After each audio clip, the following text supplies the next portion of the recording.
Here's one called Gun Season in the South. Cafes and farm towns serve as sanctified meeting places. During the long days, farmers rush there to hurriedly sip black coffee and sop sausage gravy before dispersing to their fields where hulking machines await.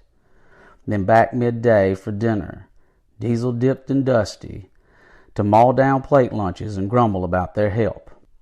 But during the short days, as cold clods relax and recharge in dormancy, farmers gather in the late mornings to thaw in the radiance of stoves and swap tales of whitetails across tables topped with grits and biscuits.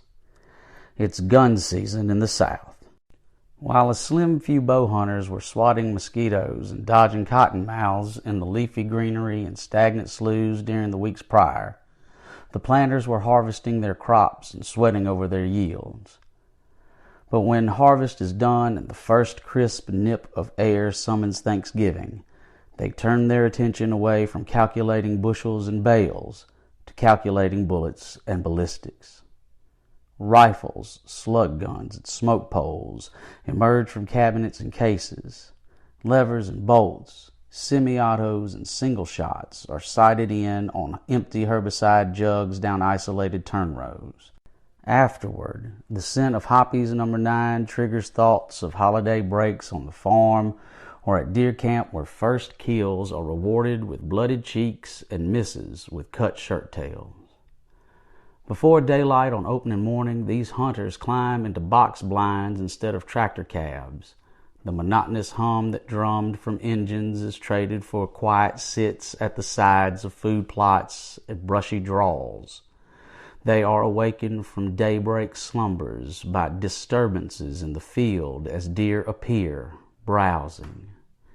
With the singular piston combusting in their chests, the hunters take aim and fire.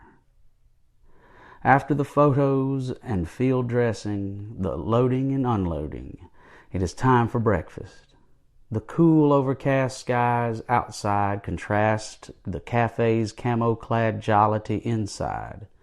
A measure of clanking plates and clinking cups beat among the murmurs of hunters exchanging accounts of early successes, hair-splitting over calibers, and planning evening hunts. For now, the future stresses of spring planting and summer heat melt away like pats of butter between stacks of pancakes.